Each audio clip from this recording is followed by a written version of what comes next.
Hello everyone. Now yesterday I had my Tech Tree Thursday, as usual, and my subscribers voted that I should cover the entire American heavy cruiser line. Matchmaking wise, well, the first thing we notice is obviously the midway divisions. My midway division is Midway and a Montana, whereas the enemy midway division is a Midway and a Worcester. Luckily though, that obviously means that their division is probably significantly better, and in fact, later on when I looked at it, I realized that my midway had a win rate of 30% in his midway, whereas the enemy midway had a win rate of 72%. So that probably contributed to why this game ended up being very, very difficult. Regardless though, luckily, I am playing the American Tier 10 Heavy Cruiser. There's been a lot of talk about the Worcester as of late, and honestly, I haven't covered the Des Moines in like a year, maybe more than a year that I haven't covered the Des Moines. And considering I just did the entire Tech Tree Thursday going through this entire line, I figured it would be a good time to show some example gameplay of how the Des Moines works. Because, well, the Des Moines is still a very, very strong Tier 10. Even though it doesn't see the same popularity in competitive anymore, it doesn't mean that it's any weaker than it was before. It's just that the Worcester is extremely good at what it does. Regardless though, the first thing I do is push. First of all, I'm pushing close to this cap. I'm using my DDs to scout for me. The idea is I can provide radar coverage of C, and I can shoot down any planes trying to harass my destroyers. Because those are two of the bread and butter things that you bring to the table when there's a carrier in the game, and destroyers in the game of course. And that is the ability to not just have that long range, well, 10-kilometer range and extremely long duration radar, but your AA is also very, very good as long as you build for it, which is something I recommend. That is both AFT and the AA range mod. I managed to get briefly undetected. The planes see me and the planes pull back because they don't want to be shot down. It's an experienced carrier, as I mentioned, but the positive side of not being spotted is that I can actually farm this Yamato from behind the island quite well. I tried going AP, but I wasn't really getting any luck, and considering his full HP, usually when you shoot someone who's completely full HP, getting some fires going on him can be very, very powerful. I get plane spotted again. I do get a fire though. It's instantly damage con though. Instant damage con on the fire, which is obviously a huge mistake to make when there's a Des Moines spamming you around the island. However, in this occasion, RNG absolutely hates me. I don't get a single fire, and I think the Conqueror that's behind me nabs all the permanent fires. So I forced his damage con, but then when it comes to follow-up fires, I get absolutely no reward whatsoever, and it's the Conqueror behind me that's reaping all the juicy rewards. This guy is obviously in huge trouble though, and I'm just gonna keep harassing him. I start kiting away at this point because I'm pretty sure this guy is going to die, and I don't want to get caught eating any AP while stationary. You have some good Citadel armor, but the problem is your nose, your upper belt, your deck armor, all of that can easily be overmatched by the Yamato. So staying on the move makes it easier to dodge shells than attempting to sit stationary and tank them, which is probably going to be a failing proposition. His fires run out again, so I'm hoping maybe I can get finally some fires on him after all the work I've done, and the Conqueror volley flies past me and sets him on fire again, and there's all my damage gone down the drain again. So this is of course a bit annoying for me, considering I probably lost out on a good 40-50,000 raw fire damage here because, well, the Conqueror showed up and with 2 volleys he did what I couldn't do with my non-stop spamming. That's not to say that Des Moines fire starting or damage is bad though. You note that? Did you see how quickly I switched ammunition type there when I caught the Des Moines full broadside? And that is because I'm running John Doe. He has the same commander skills as Admiral Halsey. That it means that he can actually switch ammunition type with expert loader in -75%, which means practically if you run this captain on the Des Moines, you're practically switching ammo type instantly. Not entirely sure what this guy is doing, but he gets punished for it extremely hard. He reversed out almost full broadside, and maybe he had a plan, or maybe he had a brain fart or a DC, I don't know what happened, but I will happily switch to AP and farm him. And the raw Citadel damage that you can pump out in the Des Moines is obviously terrifying. It's just, you have super heavy American shells, that fantastic AP penetration means that even at ranges like that, it doesn't matter. As long as they're giving you broadside, you will be scoring those Citadels. So that's both the Yamato and the Des Moines dead. The problem is, in the meantime, we've lost 2 of our destroyers. As I mentioned, the enemy has a very good carrier player, so I'm expecting my DDs to be cross-dropped. I'm expecting my DDs to constantly be plane spotted. I'm expecting them to have a lot of issues getting anything done right now. My carrier seems to be going in on this Kagero, but the enemy carrier strafes out. No, he actually does get through with it, but he doesn't seem to have much success with these drops. Regardless though, I was forced out of my original position, and this is not something you want to stay in too long when you're playing a Des Moines. I want to get into a position where I can once again provide AA support, and I can once again provide radar support, because that radar is so very strong. And in fact, using this island and being undetected, I should be able to sneak up quite close to this capture point. And looking at the minimap, we can see that because we killed the Yamato and the Des Moines on this flank, pretty much all of the enemy forces are pushing up the other flank of the map, which means that I have something that is very dangerous to give to a cruiser. I have freedom. I have freedom of movement. And you never want to give something like a Des Moines freedom of movement on the map, because that means that your destroyers are about to experience a whole world of pain. This is why you turn on last known position, by the way, and this is why you turn on names on the minimap, so you can track and see exactly where the enemy ships are. There's 4 battleships, and we can see that the enemy has 4 battleships. If you look at the top, we can see 4 of them, and if you look at the minimap, we can see that all 4 of them have been spotted on the other side of the map. So I know if I push in and I keep somewhat angled towards B, I will be angled against all the battleship firepower that they have. So I charge around the corner into the camp, radar popped, and tada, all the enemy deities lighting up like a Christmas tree. The Haruguma in the back is not lighting up because of my radar, but this low HP Kagero absolutely is. He grounds, I sadly can't get the kill, someone else gets him, but it doesn't matter, my spotting is what made it happen. And the Haruguma is fleeing for his life, because, well, a Des Moines charging in like this, it's not fun to deal with. It's really not fun to deal with. And the Z-52, he was pushing in this way, and he sees me, he tries to stop and smoke up, but my radar is still active, and it's been active for a long time. And that's, of course, that strength of that American long-duration radar. You can just absolutely, well, you deny all enemy DDs their cover. We're down almost 300 points at this point. We're down a lot of ships, but with my radar play, I got the Kagero killed, and I personally shot down the Z-52, or well, sunk the Z-52, and the Haruguma is running for his life as well, and I will be able to secure this cap for my team. So the raw radar value that you bring to the table is absolutely massive. The Republic is giving me a lot of broadside, so after the first HE volley I do switch to AP. Now, Republic, as I mentioned in my previous Republic commentary, is one of those ships that has 32mm armor, so obviously HE will do a lot of damage. So I'm very ready to switch away from AP back to HE and just keep spamming him, because I know the raw damage I can deal to him. I need to be a bit careful with how much broadside I give. I made sure if his back turret had been pointing my way, I'd be more careful with where my broadside is pointing. But we can see that his back turret is pointing away from me, so I'm not afraid to turn this broadside and just keep basically ducking him as much as possible. The reason why I'm turning away is mostly because I want to see if I can support this B capture point, because they got a Friedrich also pushing in, and there's possibly the Bismarck pushing in as well. Whereas if I kept trying to push north towards the Missouri and the Republic, well, first of all, both of them can overmatch my armor, so I can't tank them nose in.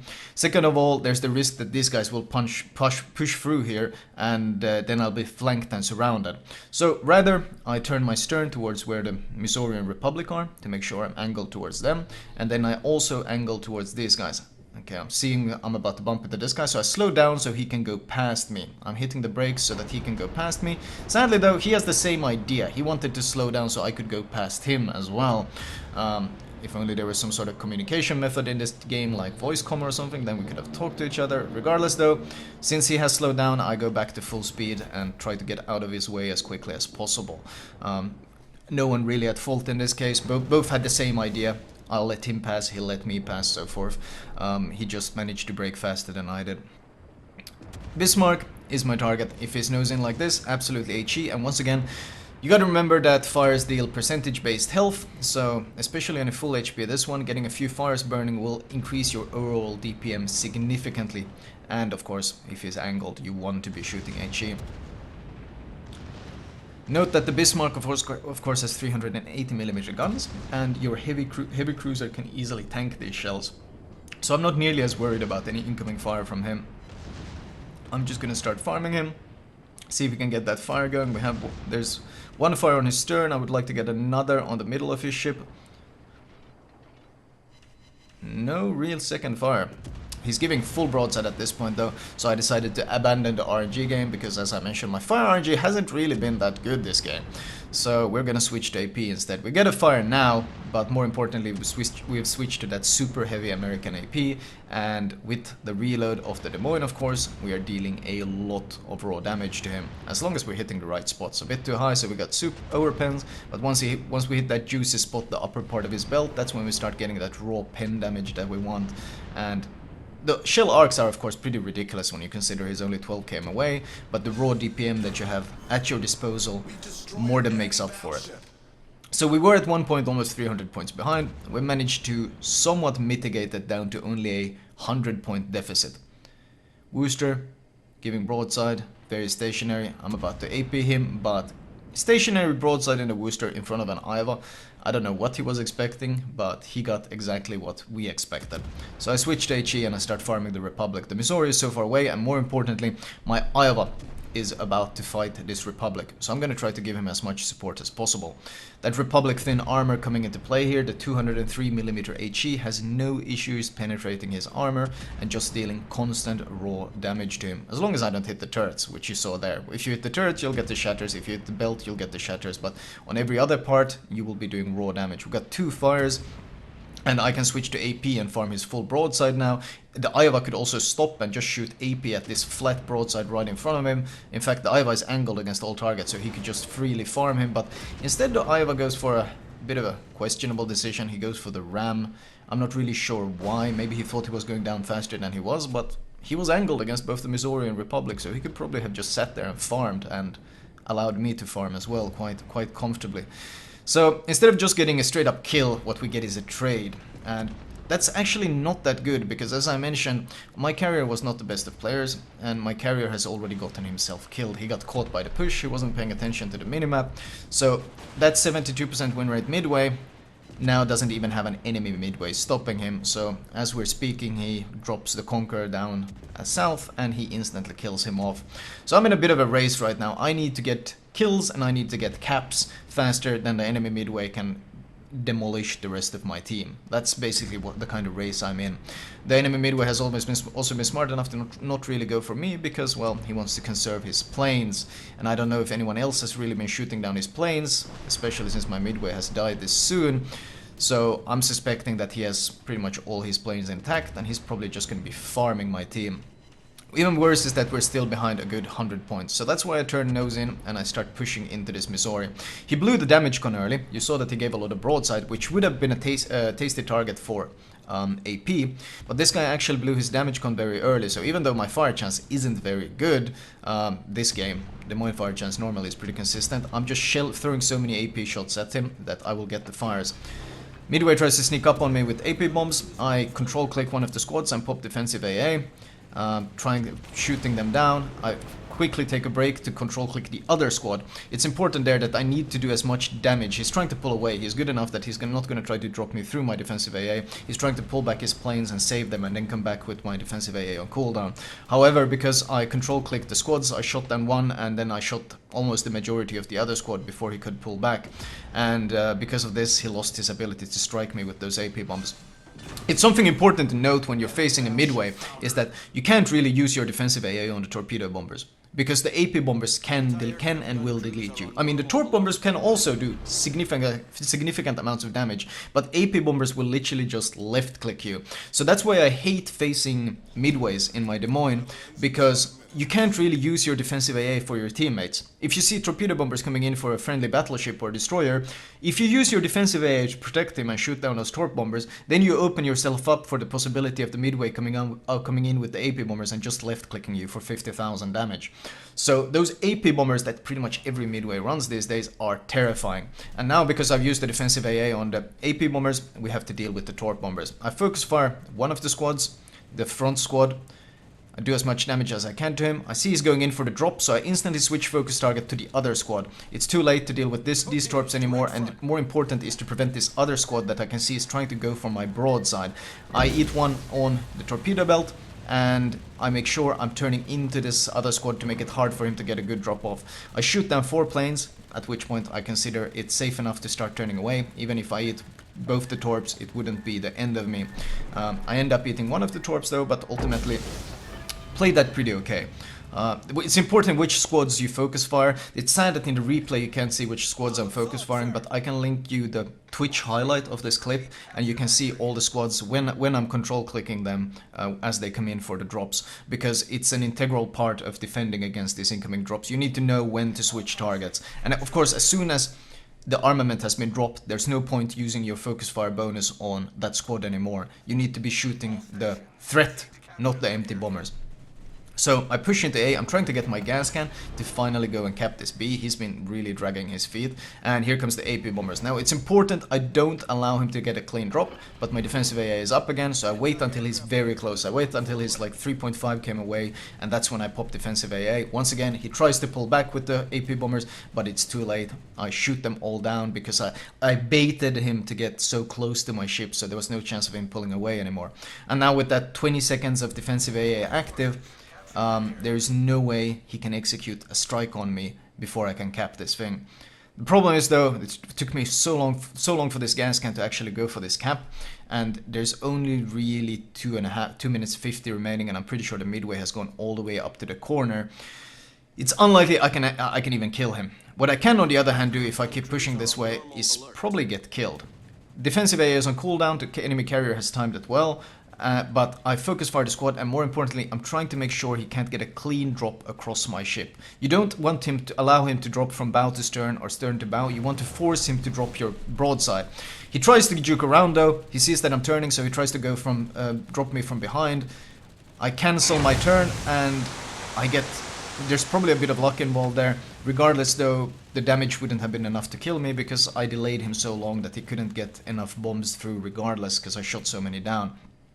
So there's no chance of me catching and killing the midway. The only chance there is that I get killed if I keep pushing that way, and still possible probably to lose the game if I go and get myself killed. So I'm gonna start kiting away at this point. There's already the torpedo bombers coming in.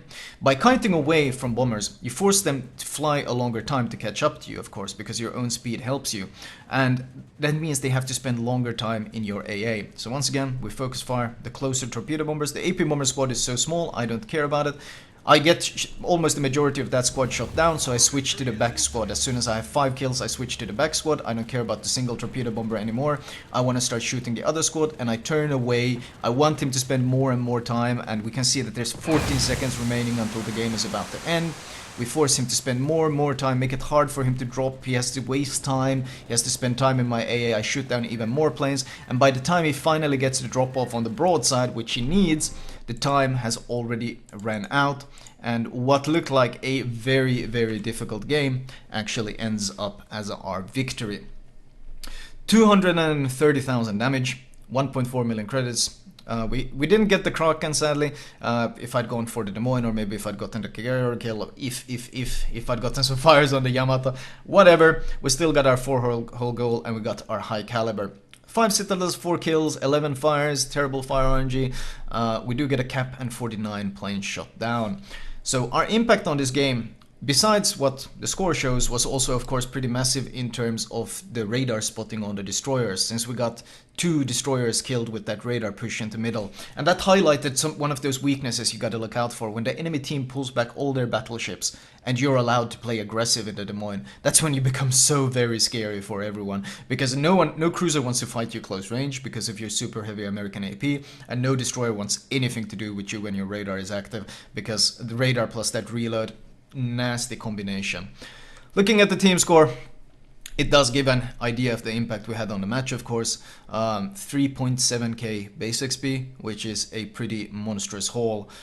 My midway shot down 8 planes, which of course made the game a lot harder, because, well, when your midway is kind of slacking, it means the rest of the team has to pull a lot of that slack.